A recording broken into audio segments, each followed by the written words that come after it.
السلام عليكم ورحمة الله وبركاته. waxaa ilaahay mahad iska leh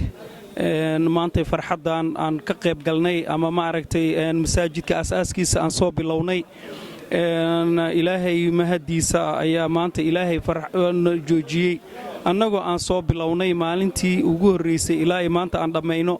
xaafadana dadku waxaan nahay dadkii muslimiinta ugu horeeyay oo xaafadda soo dega